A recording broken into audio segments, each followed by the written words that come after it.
हमारा अटल सैनिक पहाड़ों, रेगिस्तानों, ग्लेशियरों, जंगलों और दुर्गम सीमाओं पर हर परिस्थिति में देश की सुरक्षा के लिए डटा रहता है। किसी भी कमांडर की असली शक्ति वही सैनिक होता है। उसकी निष्ठा, साहस, अनुशासन ही भारतीय सेना की पहचान है। भारतीय सेना के जांबाज सैनिकों ने काउंटर टेररिज्म ऑपरेशंस में भी अहम भूमिका निभाई है।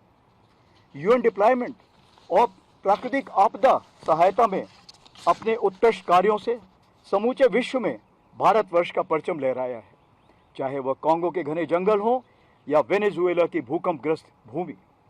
इन 2 वर्षों में भारतीय सेना ने प्रगतिशील तरीके से हर मोर्चे पर अपनी तैयारी, संतुलन और सजगता बनाए रखी।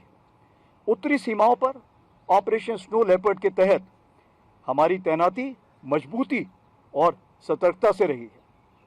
पश्चिमी मोर्चे पर भी सेना ने अपने दायित्वों का निर्वहन पूरी गंभीरता और संयम के साथ किया है। ऑपरेशन सिंदूर इसका ज्वलंत उदाहरण है। देश की सुरक्षा से जुड़े हर विषय पर भारतीय सेना ने स्पष्ट उद्देश्य, अनुशासन और जिम्मेदारी के साथ हर कार्य संपन्न किए हैं और न्यू नॉर्मल की परिभाषा को प्रारूप दिया है। इस दौरान तीनों सेनाओं के बीच तालमेल और भी मजबूत हुआ है। भारतीय सेना, नौसेना और वायुसेना ने साझा सोच, भरोसे और बेहतर समन्वय के साथ कार्य किया है। भविष्य में युद्ध और अधिक ज्वाइंट, इंटीग्रेटेड और थिएटर ओरिएंटेड होगा।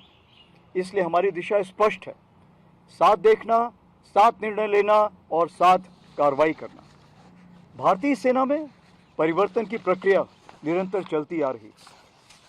इन 2 वर्षों में डिकेड ऑफ ट्रांसफॉर्मेशन के अंतर्गत फोर्स रिस्ट्रक्चरिंग, आधुनिकीकरण, technology absorption, jointness, system reform और ह्यूमन रिसोर्स मैनेजमेंट पर तीव्र गति से काम हुआ है। जय यानी जॉइंटनेस, आत्मनिर्भरता, इनोवेशन हमारे प्राइम मिनिस्टर जी का दिया हुआ नारा और मल्टी डोमेन ऑपरेशन की मुहिम के तहत Rudra brigade, Bhairav battalion, Ashni drone platoon, Shaktibaan regiment, Divyastra battery, electronic warfare brigade और आईबीजी यानी इंटीग्रेटेड बैटल ग्रुप जैसे कदम इसी सोच का हिस्सा हैं।